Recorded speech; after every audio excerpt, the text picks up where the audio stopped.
Hello, welcome to NAHRO's Legislator of the Year and August Advocacy Kickoff webinar. We're going to give it just a few moments for everyone to enter into the room. So again, welcome everyone.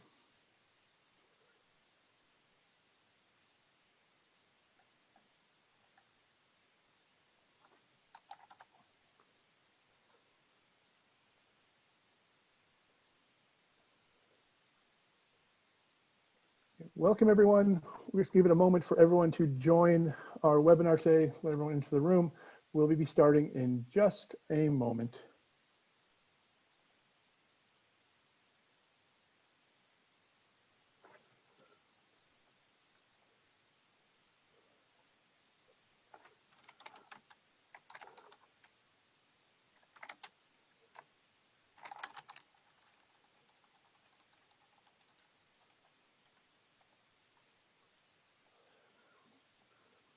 Hello and welcome to NAHRO's Legislator of the Year and August Advocacy Kickoff webinar. Again, welcome everyone. Thank you for joining today. We have a great session for you. Before we get started, I do want to touch on a couple of technical pieces just to make sure we're all on the same page. First of all, let me introduce myself. I am Georgie Bana, NAHRO's Director of Policy and Program Development, and will act as your behind the scenes moderator for today's session. If you are having a technical difficulty, please feel free to contact us at professionaldevelopment@nahro.org, again, professionaldevelopment@nahro.org, or give us a call at 202-289-3500, again, 202-289-3500. We will be taking questions from the audience for our panel today. If you have a question, please let us know by clicking on the Q&A button. You click on the Q&A button, you can type in your question right there. It will pop up for our panelists and they will be able to see that. So again, we'll do that at the end of the, or during the panel during today's session. And click on the Q&A button, you can type in your question right there for the panelists to see. We are recording today's session and we'll be making the webinar available on the NAHRO website later this week, probably tomorrow. So just you will be able to review this webinar later this week.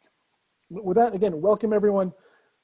Let me turn things over to NAHRO's Director of Congressional Relations, Tess Hembree, to kick things off. Tess, the floor is yours. Thanks, Georgie. I'm Tess Hembree. I'm the Director of Congressional Relations here at NAHRO, and I'm really excited about today's webinar. We're going to talk a little bit about our August advocacy goals and what topics we're going to be focused on this upcoming August. And then we're going to be joined by a special guest, Senator Todd Young, to receive his Legislator of the Year award. So let's dive into it. Today I'm joined by our absolutely fabulous Legislative Network Chair, Jennifer Keogh. And we're going to talk a little bit about the advocacy goals and topics that we're going to focus on this month. Next slide, Georgie. And there's Jennifer. Perfect, thank you. So we've got a pretty ambitious goal this August. If you guys participated last year in our August advocacy campaign, we had a goal of sending 4,000 letters to Capitol Hill during the month of August, and we smashed that goal. We sent about 8,500 letters. So this year we want to make sure that we're at least achieving that number again. So we've set the goal of 8,501 letters.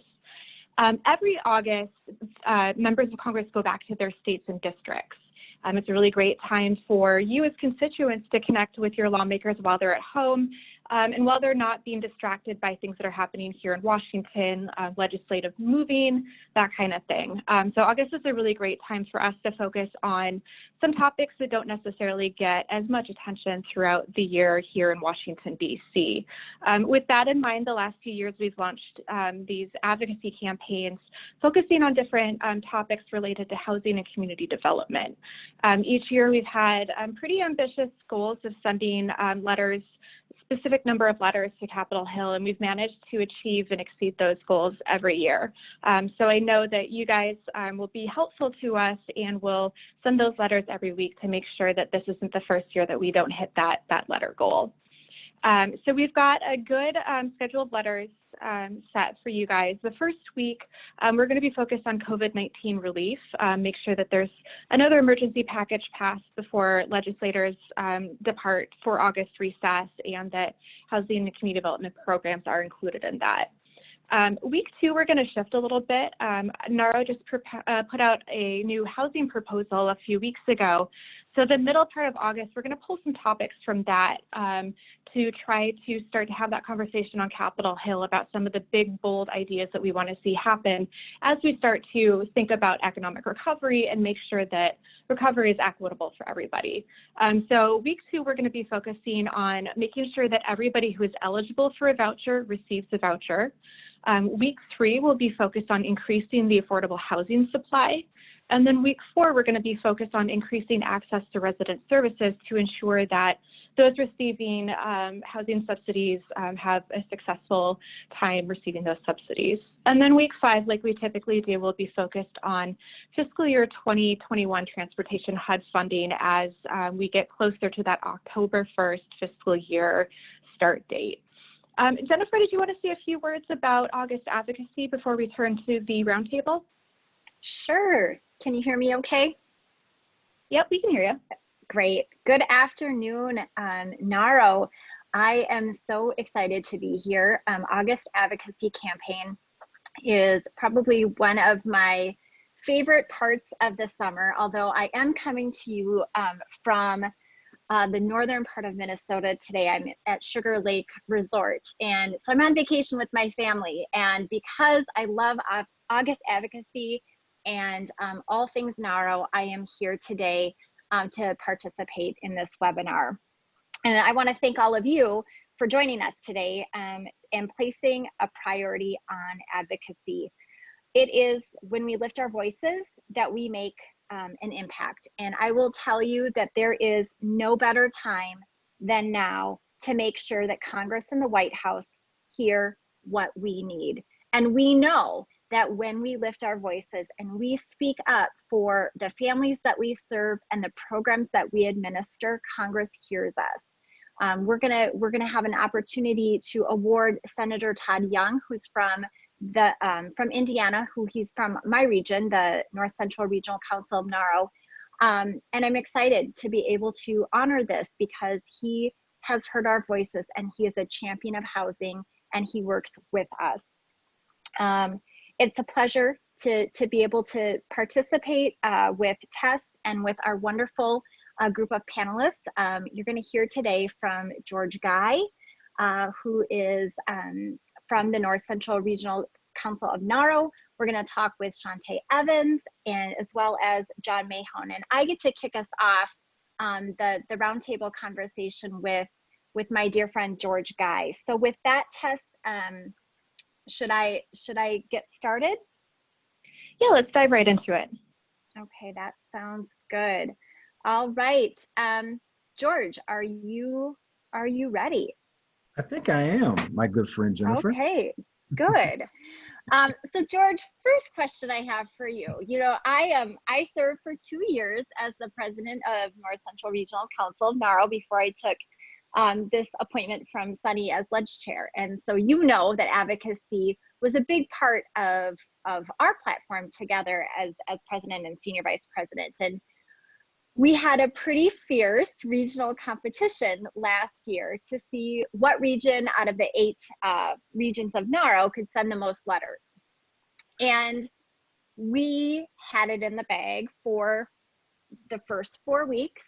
And then that last week, at the bitter end, Southwest NAHRO ran away with it. So what I want to know is what are we going to do this year to make sure that NCRC ensures victory for our region? Well, I can tell you that filling in your leadership space in terms of this advocacy is going to be tough because Jennifer did such a great job. But her, along with Jim Dewey and our folks over in Iowa, they just really came through for us. So listen, this is Big Ten country, as you know, being a Midwest person. It's football season. And we're competitive at this time. So I can tell you right now that we've been in training for a while. We've gotten a little head start. We've done some conditioning preseason, and we're ready to go. We're meeting and we're engaging. We're making sure that we're on top of all the issues and challenges that we foresee happening, and also some of the ongoing things as well. So we're geared up and ready to go, waiting for next week to happen, and we're fired up. So we're ready. So like I said, we're just making sure we're engaging and communicating with our members. That's great.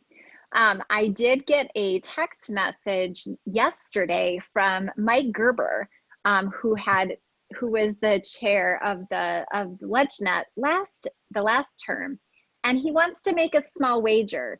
And so he's thinking, like, he wants some Minnesota things. He likes to come up here once a year, and he's not coming because of COVID. So he wants some Minnesota things, and I love Austin. And so so we're talking about some barbecue and whatnot. So just so you know, okay. the heat's on. The heat has started. So I know that Jim Dewey and quite a few of our members in our region as well were pretty creative about putting together competitions within their organizations as well. I know Jim had a competition, and if you won, you got to go out to lunch with the executive director. So lots of fun things coming out of this that gets your staff involved as well. So I'm going to pivot the second question for you, George. And what tips do you have for advocates who are looking to motivate their colleagues to send letters and participate in advocacy this month? And then okay, yep. No, go ahead, Jennifer, I'm sorry. And then the second part, just as you're kind of forming your thoughts, are there ways you found that are particularly effective at communicating with your region? So we'll take the first part. Well, I think one of the things that we did, you talk about competition, we made it competitive throughout the state. We challenged everybody, and I'll just say that. And I said, we're going to continue to do that. And so I think that you have to challenge your members to, in whatever way you can, friendly competition, but the importance of making sure that what we're doing is recognized legislatively in our communities. However, I do think engagement is just a huge piece of that, and so you want to make sure that you're doing that regularly. So I'll just dive into your second question, which is I think engagement. What we've done at the regional level is making sure that we're having regular meetings. We did this after post-COVID-19. Well, excuse me, we did it after we started to see some of the things that were going on, and we meet regularly.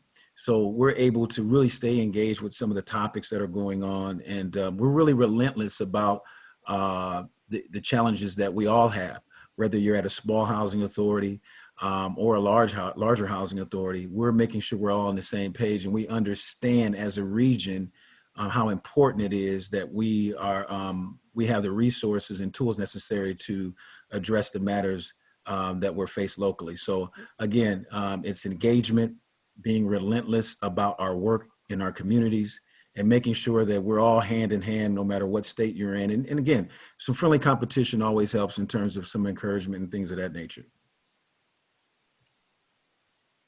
That's great. Thanks, George. I know it was fun to be able to put that competition between the states last year, and then we gave out a certificate at our board meeting, and then the state that won, everybody got a letter A to put on their name badge at that annual conference, and then people could ask them what the A was for, and that was for advocacy. Right. And little things like that, right, that just kind of motivate people to have a little bit of fun between the states, and I think communicating along the way of, where the standings are at, and yes. people don't lose sight of, yep, that's right, I need to send letters this week and be engaged. And it's been fun to watch how that really can help you develop relationships, and you see the fruits of your labor. I got a text message from one of our members who got a phone call from her member of Congress, and she said, I've never gotten a phone call. I've got a form letter, I've gotten maybe a robocall, but actually got a phone call from her member of Congress in response when we were sending letters just this past June. And so we know that this works, and when people see the fruits of their labors come forward, I think it just makes it that much more exciting. So Jennifer, if I could just add, just yeah. I know that we have some leaders, regional leaders out there, and also state leaders. we've also been encouraging, I would encourage them to encourage their membership to meet regularly at the state level as well. That way the states are challenged in such a way to understand what their local issues are. And that way make sure you have all hands on deck. And again, under your leadership and Jim Dewey, we were able to understand what that was, and we communicated regularly. We kept a running total of who was doing what as well. So I just wanted to add that piece on. Perfect. Well, thank you so much, George. I'm going to actually pass the microphone back to Tess, and she's going to have some conversation with Shantae and John. So Tess, back to you. Thanks, Jennifer. Thanks. And that's actually a perfect transition into some questions I have for John. John Mahon is from New Jersey. Are you on? Can you hear us? Yes, I am. Great, perfect. So I know that you're in New Jersey, and you are represented by Senator Bob Menendez, who is particularly important in the world of housing and community development because he is the ranking member of the Banking Committee's Housing Subcommittee. So he gets to make decisions on policy and legislation on Capitol Hill that directly impacts what we do. So you're pretty special. But I know that you've done a particularly good job of building a relationship with him and his staff. Can you talk about how you started that process and how you've been able to maintain it so well throughout the years? Sure. Thanks, Tess, and good afternoon, everybody. I'll be perfectly honest. When I started in the industry with things, I left it up to other people. I was a bit intimidated because, you know, it's a U.S. senator, and the office and not knowing the structure was intimidated. But then NAHRO, John Bowman Tess gave me a call and asked me to come down to meet with the senator's staff to talk over some of the issues with HOTMA. And I'd like to say that we were, in the sense of NAHRO, was successful in getting the communication to Senator Menendez because unexpectedly in that session, he led the charge to get HOTMA passed. So that there shows you the result of even at the beginnings of a relationship and the communication with the elected officials' offices, what you need to do. After that, now there was a face and a name connection. So I sent thank you notes, emails, and offered that if the office needed any information or assistance on our end, as opposed to us always going to the elected officials for assistance, please always reach out to us.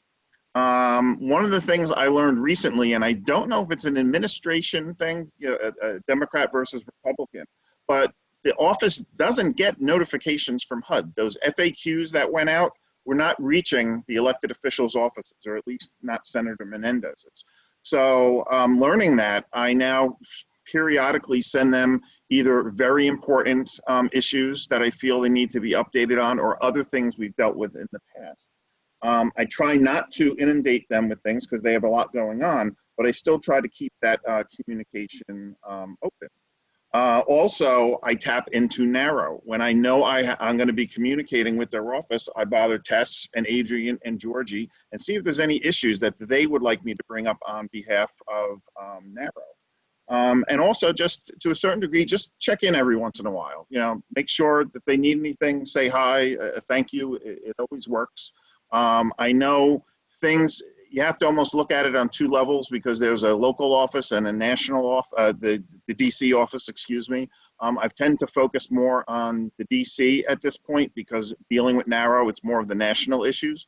But you do need to kind of get to know both offices. They're different staffs, and then the people in DC, for example, may not even be residents of the state because they're down in DC. So sometimes there is a little bit of education. They want to know.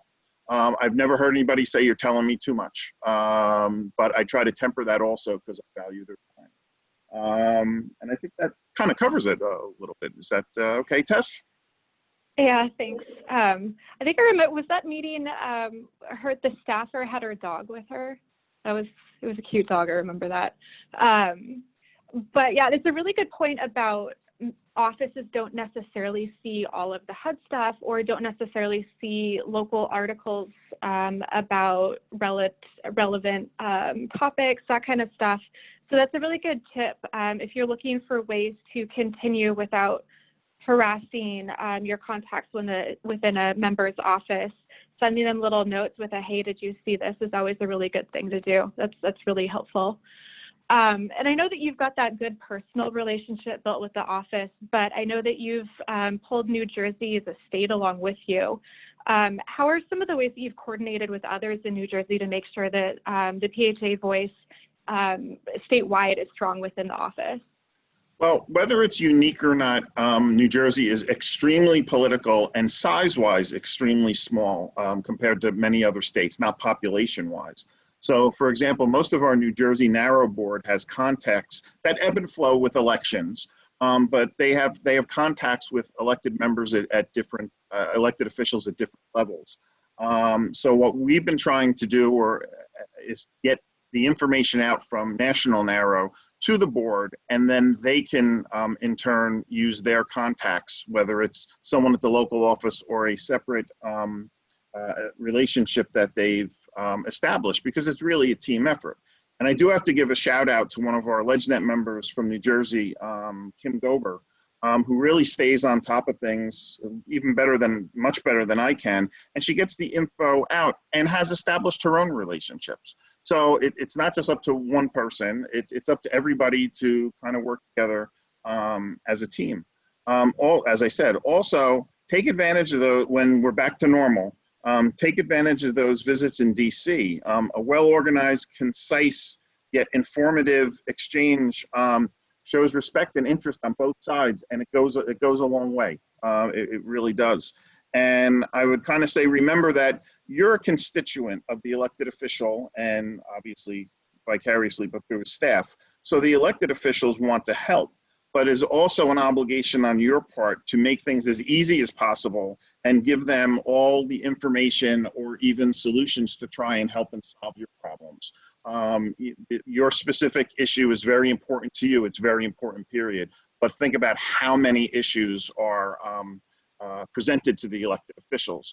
And one thing I just wanted to add that I forgot before, also realize there's other people competing for the legislators' time and their efforts on things. And there may be different groups, whether it's local or national, that have different agendas, but are in our industry. So it's important to make sure that you get your voice out there. And if you're on board with the NAHRO topics and positions, that you get NAHRO's position out there too. Thanks, John. And that's a really good point. Members of Congress are usually very busy, and their staff have a lot of different topic areas. So if you can be that resource to them to help keep them clued into what's going on the housing side, that's a huge asset for the staffers. And for those of you who are on the webinar who may not be quite as connected with your region or your state, if you would like our help connecting with the state or regional leaders in your area, please let us know, because the regions and the states can be a huge asset and help you as you're starting to develop your advocacy and start to get more engaged at that local and regional level. Additionally, John mentioned that we helped him connect with his Senate office a few years ago. We're more than happy to help you do that, even virtually. We can schedule Zoom meetings, we can schedule phone calls. So please let me know how we can be an asset to you as you start to build those relationships. We want to be a resource for you, so just keep that in mind. And then I wanted to pivot to Shantae Evans from Spartanburg. You there? I'm here. Hi, Tess. Perfect. Hello. Thank you. So just looking at advocacy from an individual perspective, I know that in the past year that you've transitioned into a new position in your career, and you've got a new congressional delegation that you're working with. I know that you're very connected with your old congressional delegation, so it's got to be a transition.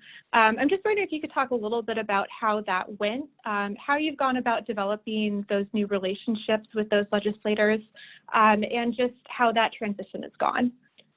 Okay, yes. First of all, thank you, Tess, and thanks, Jennifer, for inviting me. It's definitely hard to follow behind George and John, but wanted to just talk about, so I spent 12 and a half years in Charlotte, North Carolina. Therefore, I had great contacts with our congressional delegation, great relationships, knew the staff members, had cell phone numbers, could just pick up the phone and call, and I can actually get the person that I need on the phone. So I started in my new position in Spartanburg, South Carolina in September, the end of September 2019. So it felt like moving from being a go-to resource to a point where I was establishing who I am and highlighting the work. So I found myself almost like at the beginning stage of advocacy all over again. So I had to quickly pivot because I knew and I know how important advocacy is. So I moved from an area with someone like Congressman David Price, and of course my senators were Burr and Tillis at the time. So now I moved to South Carolina, and we have Lindsey Graham and Tim Scott, as you both, as everyone knows, are very involved. But I had a freshman Congress member with William Timmons. So I saw that as an opportunity to, as he was getting acclimated to his new role, and myself in my new role, to help educate him on what we were doing as an agency, as an industry, because he was not as familiar. So I actually met with Congressman Timmons before I officially started my new position in Spartanburg. So it's like a month before I started, I had a face-to-face meeting with him. So I think that was a springboard to a relationship that now his office will call me for information, and I have a great relationship with the district director. And in regards to Congressman Timmons, as well as Senators Graham and Scott, within 1 month after I started, I was in Washington, D.C. for another meeting, and I made time to schedule meetings with the staff members during my visit, and Congressman Timmons actually showed up in person. And I think that helped as well, because when we had the NAHRO Leg Day, which was great, by the way, I felt like I knew everyone already. So that was a springboard to just making sure we had a great conversation. And just similar to what John talked about, what I do now is check-ins. If there's nothing really going on, which that's not the case right now, I'll send emails just to let them know I'm still here. If there's anything that we can do as an agency, share information with them. And I think that's what's helping to keep the relationship open. So that's what I've done so far in my role, because I see advocacy as a three-legged stool, and that's the local level, state, and the national level. So granted, my stool is a little wobbly right now because I'm new area, new congressional delegation, but as soon as I get all of that stabilized, I just feel like I'd be on more firm setting. So that's kind of where I am now. Thanks. And I know that starting a new job within the last year or so and taking on the challenge of coronavirus must be a lot to take on. How do you balance advocacy with the capacity issues that you're facing just in your day-to-day work? Admittedly, I'm going to say I haven't had as much time to dedicate to it because starting in September and 6 months later, we're in the midst of a pandemic.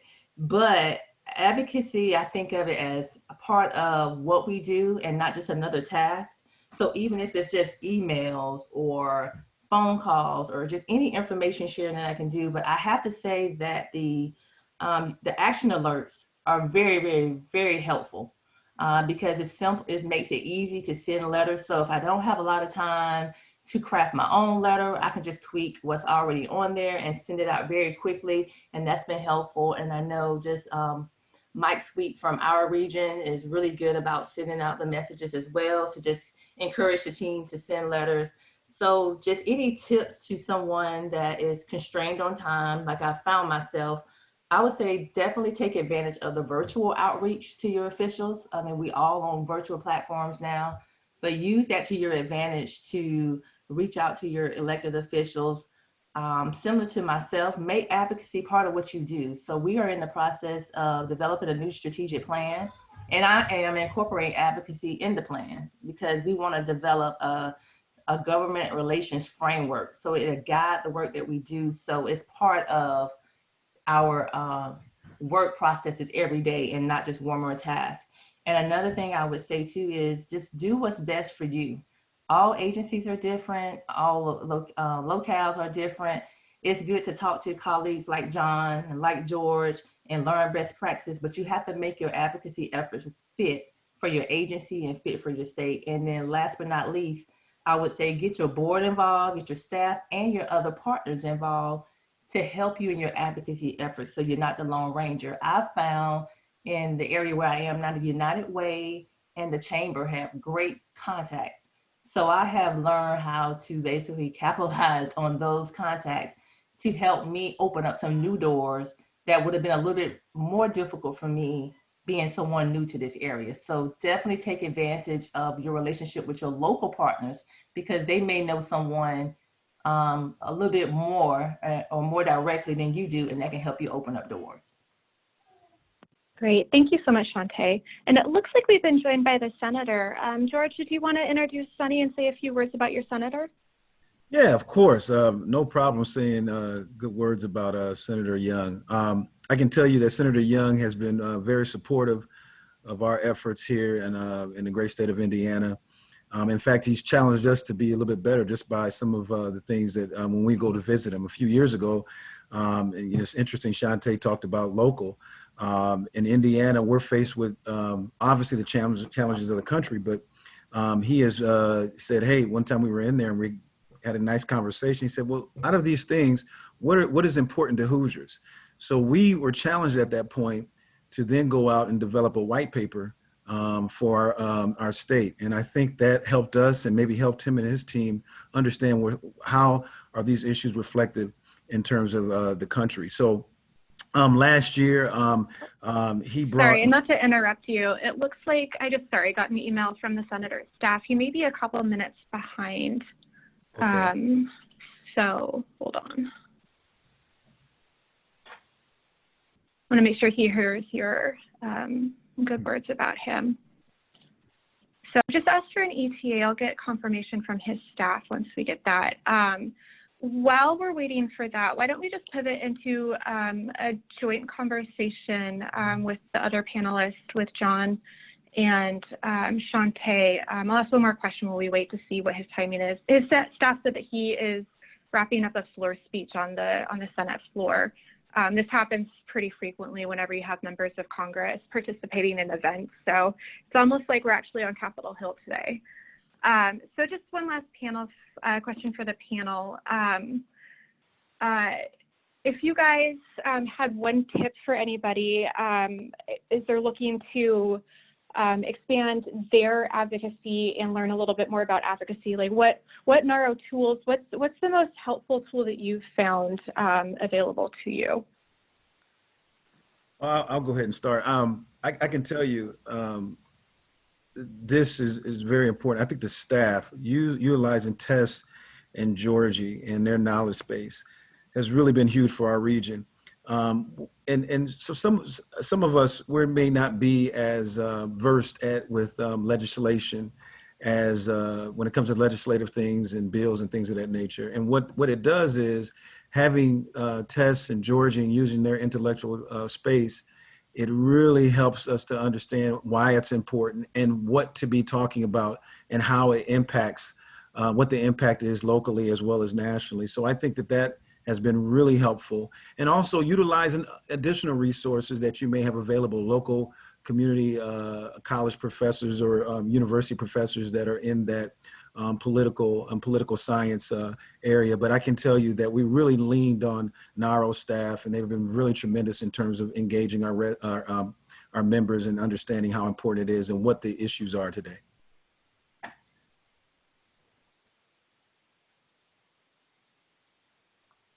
I would jump in. I would say for someone that's new, get familiar with the action alerts. And I mentioned that earlier, and how to utilize that tool to quickly send out letters to your entire delegation and the White House. So for someone that's new to this, to really just look at the website, look at the information, contact Tess, and learn how to best utilize the action alert. Because if you're short on time and you just don't have that time at that point to craft your own letter that's specific to the agency, at least the action alert has all the good basic information or all the highlights that are needed. And then you can incorporate information about your agency, and it makes it so much easier. Within 5-10 minutes, you can send the letters out to everyone that needs to see it. So I would say getting familiar with the action alerts would be very helpful to someone that's looking to expand their knowledge on advocacy. And I would absolutely agree with that. And I'd throw two other small things in. One, don't be intimidated like I was in the beginning myself. And when we get back to normal, especially when we're at one of the receptions or something, we all have those legislative network things on our badges that says we're a member. You know, go up and talk to some of the members. And it's a relaxed setting, or, you know, as opposed to crashing a meeting or something, and find out what it's all about. People are doing it because they like it, and they have a lot of different takes and information. So come up and talk to us. Excellent. This is Great, Georgie. thanks. Oh, go ahead, Tess. Oh, go ahead. I just have a question that I wanted to throw out there too for the panel. COVID-19 has thrown everything up into upheaval. How has that changed your advocacy approaches over the last few months? Shantae, if you want to get started. Oh, sure. I think using with so much attention being placed on advocacy, especially at the time, it was just interesting when this all happened, was right at the heels of our legislative day that we had, which is a perfect, I guess, a compliment to each other, because what it did was it made the congressional delegation want information. And so what I've done since then is utilize that eagerness and their desire to learn and just continue to share information about the programs.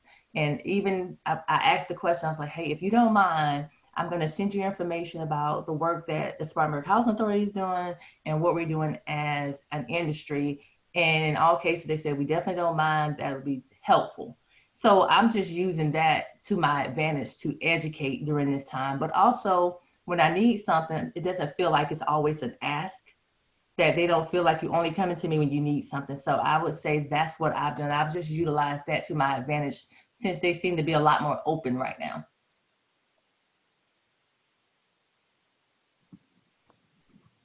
I would say in the beginning of what's going on now, when the CARES Act came out, the office reached out to me to find out if it was going to be helping me and if there were any problems with it or not. So one of the issues we had was with food insecurity. They hooked me up with putting in a FEMA application to be able to open up a grant for that. And then also when there was that time period where we didn't know the effective date, it was supposed to be the end of April or something, and then whatever. And then it eventually settled in March, but they didn't know that at first. And that was something that they were very interested in, making sure that the time frame was the most allotment. So that communication aspect just increased a lot more, had a lot more impact with COVID. Yeah, Georgie, I think that we got better. I think we understood, and I think it made us more relevant in our community. So we weren't afraid to ask the questions, and I think we got stronger locally. We start having conversations in terms of local partnerships as it pertains to housing, and also some of the inequities that come with that. And they started to understand why our role is important in our local communities, also statewide. You start building these type of partnerships and collaborations that have always made sense, but hadn't been there before. So you're able to talk to your governors, your lieutenant governors, and also your mayors and their housing association, and also regionally. Again, being able to partner and talk more with our states across the region and figuring out what they're doing in this time, and then talking to their representatives. And again, I think that now, we saw this in the state of Indiana, that our representatives were they wanted to know what was going on, because they all unanimously voted for the CARE Act. So now they became more engaged with some of the issues and challenges that we have. So now we have a platform to talk to them in a more direct way. So I think we've gotten better. We've been more efficient. I think our staff and our teams are challenged in a different way, and they understand the relevance of what we do, and they feel like other folks in terms of our elected officials understand it as well.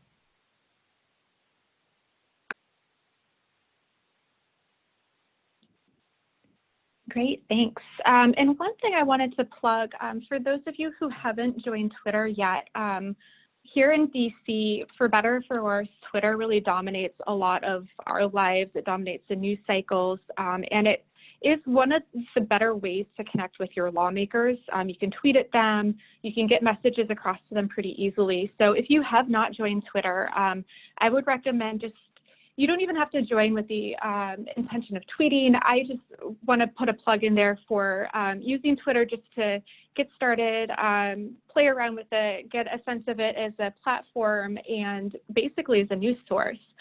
We'll be doing some trainings in the near future on how to use Twitter, how to sign up, but I highly recommend you guys join Twitter and engage with NAHRO on Twitter, because it really is one of the main ways that conversation happens in DC, especially now that we're so disconnected from each other with COVID-19. So I just wanted to throw that out there too as one of the main advocacy tools I use, and something that is accessible to everybody else as well. And then we had one last question in the chat box. Is there a way to send letters using the app to all New Jersey congressional officials? I'm a big believer in constituency-based advocacy. Technically speaking, that means your members of Congress are the ones who you vote for. But if you have properties in different congressional districts, even different states sometimes, or if you live in one state and work in a different state, I understand that constituency can mean a lot of different things. So Kim, email me directly. I can get you set up in the app with different congressional districts. And if anybody else on the webinar has different congressional districts that's not available to you on the fabulous NAHRO app, shoot me an email and I can get you guys set up as well. And then Jennifer, did you have any last thoughts? I believe the senator is on his way back to his office right now, so we should be joined by him fairly shortly. Wonderful. So I'm gonna tag off of what you were talking about in regards to Twitter, and I think that the use of social media, particularly Twitter, you hit that right on.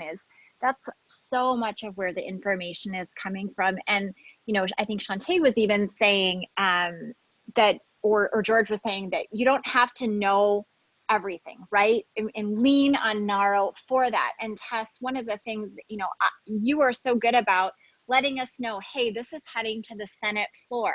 Hey, this is, and you're watching and you're updating that. And so I know what's happening without even having to log in myself, right? And so even just following Tess on Twitter is a really good way to keep on top of what's happening.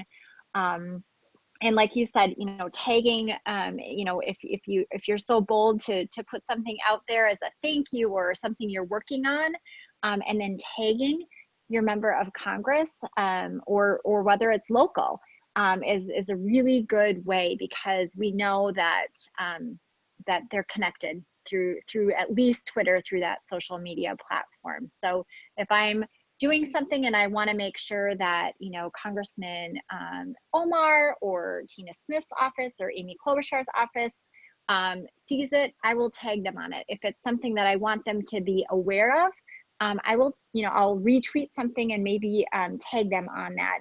And I have heard that can be a way to just raise awareness. So I think Tess, that's great. I think Twitter can be a really, really powerful tool.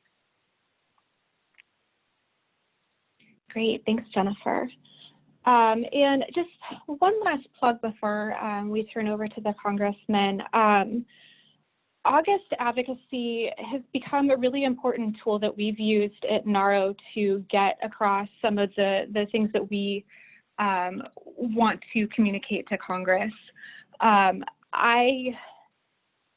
Throughout the past few years, looking at some of the topics that we have advocated for during August recess and what has gotten done following the last couple of years, pretty much everything that we've requested through our August advocacy letters has gotten accomplished in one way or another. So the letters that you send are pretty meaningful in congressional offices, and they do a really good job of communicating what's going on in the home district, even if you don't necessarily get a personalized response or a phone call, like some people have said from the offices. Your voice really does matter, even though you don't necessarily see it. So I just wanted to put that plug out there that the letters sometimes feel a little bit blind during August recess, but to the offices that you're sending them to, they're not. There's a few other resources we have as well. from the NAHRO perspective that help you understand, put a little context towards the letters and help you understand our policy positions. One is the 2020 legislative and regulatory agenda. It's available on our website, and it's a production that we put together every year before our conference in Washington, D.C. It outlines our objectives and our funding recommendations for the upcoming fiscal year. So since Congress has been focused pretty much exclusively on COVID-19 relief. Hello. Even though that hello, Senator, welcome. Well, I apologize for being late. You can go ahead and finish whatever you were saying. I have a moment to allow you to complete that. I just wanted to let you know that I had returned from the Senate floor. Oh, great. Thank you. I was just plugging some of NAHRO's resources, but I do want to turn it over to one of your constituents. George Guy, do you want to say a few words before you turn it over to Sunny? Absolutely. No problems at all saying some good words about our senator here in the great state of Indiana. I can tell you that Senator Young has been very supportive of our initiatives here in the state of Indiana. As I said before, he really challenged us to think about what we were doing. A couple of years ago, we came in to talk to him during the legislative visits. And he said, we listened to our presentation and politely said, hey, how do these things affect Hoosiers? And what we did at that point was it challenged us to say, we need to, and we had been talking about it, but we got better and we went and developed a white paper for our state to work in conjunction with what the national issues were. So again, making our association better. And I think that helped him and his team in the affordable housing space. So last year, he brought Matt Desmond to our state.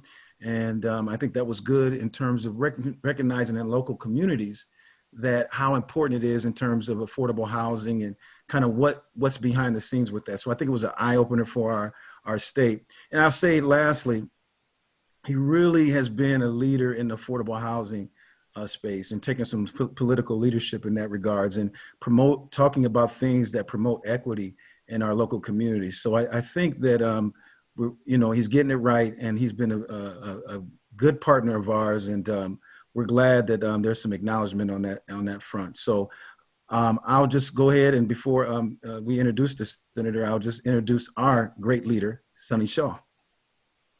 Wonderful. Thank you, George. Good afternoon, NAHRO family. I'm so glad that you've all joined us today to bestow the honor of NAHRO Legislator of the Year to Senator Todd Young. Senator Young holds a Juris Doctorate degree from Indiana University, which, like his MBA, he earned while putting himself through night school. That's just a personal point that I find very interesting, and I think it speaks very highly of the senator. Senator Young served as the U.S. Representative for Indiana's 9th Congressional District from 2011 to 2017. In 2017, he was elected to represent Indiana in the Senate. Senator Young takes housing issues seriously and recognizes the importance in our national discussion. In fact, he's one of our few elected officials who actually identifies his housing accomplishments on his website, and you should all take a look at it. When you peruse it, you will see that he's had active roles in approved and proposed legislation regarding housing choice voucher mobility and LIHTC. He's also seen his idea for a bipartisan task force to increase understanding and create action regarding the housing affordability crisis to come to fruition. Senator Young, you and your team came to the housing discussion with open minds, willingness to learn, and a true desire to improve the lives of the millions served by our housing programs. You've been a great partner to NAHRO and our members as we all work to alleviate poverty through housing stability. We are so grateful for your commitment to housing issues, and we present you with this award, the NAHRO Legislator of the Year, to honor and thank you for that commitment. Senator Young, the floor is yours. Well, thank you so much for this incredible honor, Adrian and Sunny and George. Always great to hear your familiar Hoosier voice. I'm really thrilled to join all of you virtually here today and regret we cannot visit in person. When I was elected to the Senate back in, seems like a long time ago now, but 2016, I set out to visit some of the state's hardest hit areas. Actually campaigned on that. Many folks were skeptical that I would be visiting some of these areas, not just once, but oftentimes multiple times. But these are places which usually don't see a United States Senator. We held roundtables in some of these locations, and I started developing what I called a bottom-up fair shot agenda. Now, the fair shot agenda is all about making sure that every Hoosier has the opportunity to succeed as they would define success. Government, I believe, can't make you successful, but at its best, government can remove obstacles that might get in your way. And the housing affordability crisis is certainly one of the most significant obstacles for many Hoosiers and more broadly, many Americans. Solving our housing affordability crisis for all income levels is going to require bold and sometimes innovative changes to our nation's housing policies. That means eliminating burdensome local zoning and land use policies that drive up housing costs in communities across America. My YIMBY Act, or Yes in My Backyard Act, does that, we believe. I've also reintroduced some legislation that many of you have endorsed and given critical review to, the Task Force on the Impact of Affordable Housing Crisis Act.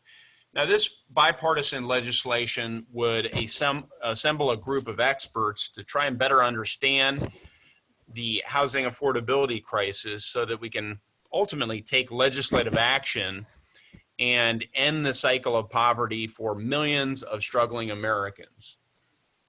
We believe this will not only improve life outcomes, but will actually save the federal government a substantial amount of money in the process. So we are laying the predicate for bold action with this Affordable Housing Crisis Act.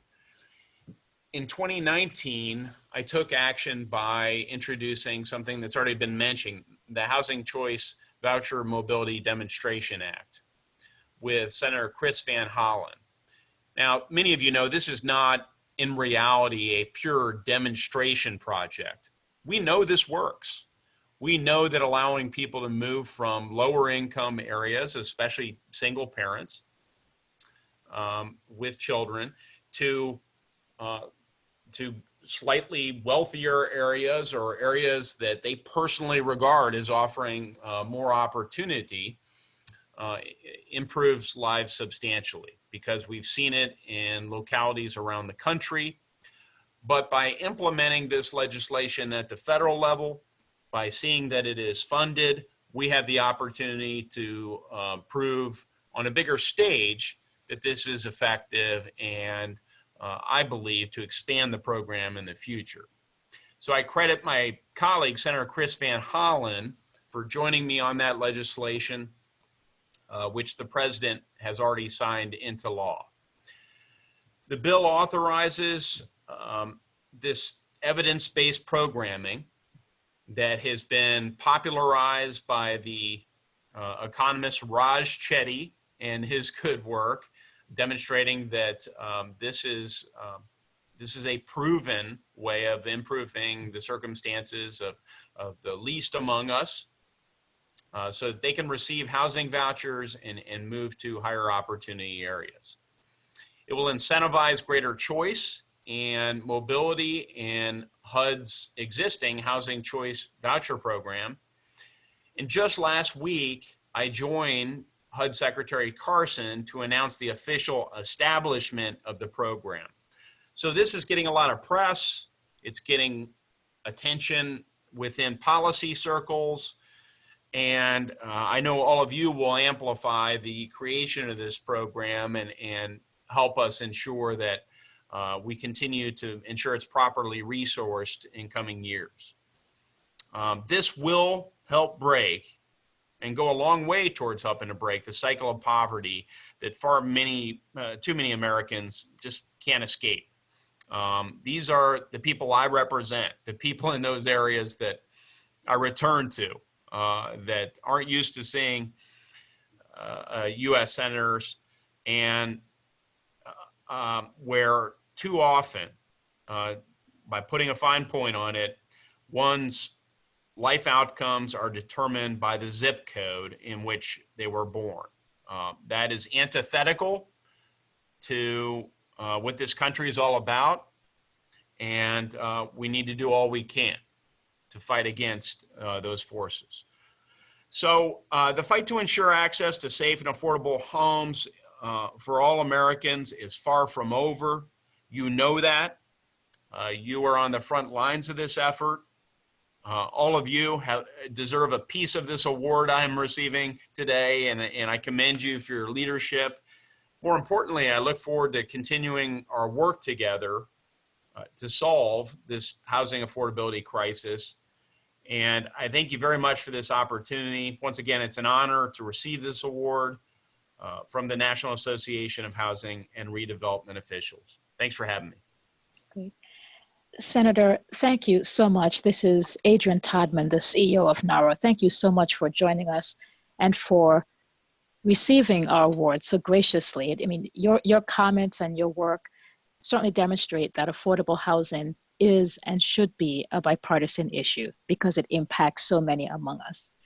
I'd also like to thank you for the recently released HEALS bill, which includes additional funding for public housing authorities across the country as they continue to struggle to push back on the pandemic to make sure that their sites are clean and sanitized and families have the resources that they need.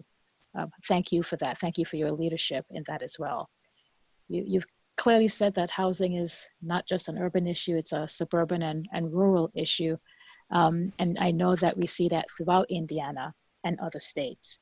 And you're right, it is bold leadership like yours and bold housing plans that will make a difference to creating new life outcomes. The voucher mobility legislation and now the program is one that we thoroughly welcome. We are thrilled that our members will have an opportunity to not just get resources, but really dig down deep and be able to apply housing and services together so that they can help families achieve and to reach their full potential. And you're absolutely correct. It does work. I know that recent research has demonstrated that, but I know that everybody who is listening to my voice and who is in the affordable housing world has known that for years when they see the impact this makes on families and children. So thank you. And NAHRO continues to stand ready to work with you as you continue to work to help your constituents and this country. Thank you, Senator. I'm excited about our future work together. You're most welcome. I regret that I must disengage and head down to the Senate floor for some votes. So everyone, make it a great day. Stay safe and stay happy. Thank you. And now I would like to introduce Patricia Wells, who will help close out this session. She is our Senior Vice President and the Executive Director of the Oakland Housing Authority. Ms. Wells. Thank you, Adrian. Thank you. And did everyone hear? Are we now ready to be bold? We've got leadership like the senator out there doing the good work. So now, if you didn't know, this is a shout out for August Recess Advocacy Action. You know, advocacy ensures that the voices of all people are heard, their views are considered in decision making, and that everyone's rights are worked on to be protected. We heard a lot of great advice today from our panel. We got fired up from a senator who's doing the work actively for us. So let us commit to action. Our goal this year is 8,501 letters. It's a big number, but we can do this by achieving 1,700 letters a week. So join me, join us on making sure each week we send a letter to the legislators, both in properties that we are responsible for and the communities we live in. On week number one, COVID-19 emergency relief. Number 2, vouchers for all eligible folk. Week number 3, increasing housing supply. Week number 4, increased access to resident services. And week number 5, for fiscal year 2021 funding. We have done so much amazing work, everyone, these past few months. We have really bought it, and we really protected our communities. But this is a marathon, right? It's not a sprint. So starting Monday morning, bright and early, let's continue our good work and raise our voices to ensure affordable, diverse, healthy, and vibrant communities. Let's make those 8,501 letters happen. Thank you for all your energy. Be safe. And now I'm going to turn the mic over to our advocacy leader, Ms. Tess Hembree. Thank you, Patricia. Thank you. Just a quick note before we wrap up. You should receive an email on Monday morning launching our advocacy campaign, so be ready to send those letters. Just a quick note about our contact information. Georgie, my colleague, is the Director of Policy and Program Development, and myself, the Director of Congressional Relations. We're here for you if you need anything at all. Please don't hesitate to reach out. Our email is up there, our website, and the NAHRO blog, where we put a lot of up-to-date information about particularly what's happening in the HUD side. That's there without a firewall. So please utilize us as resources, utilize the website as resources, and I do thank all of you for participating in this webinar, and I look forward to huge success during this upcoming August recess. Thanks, everybody.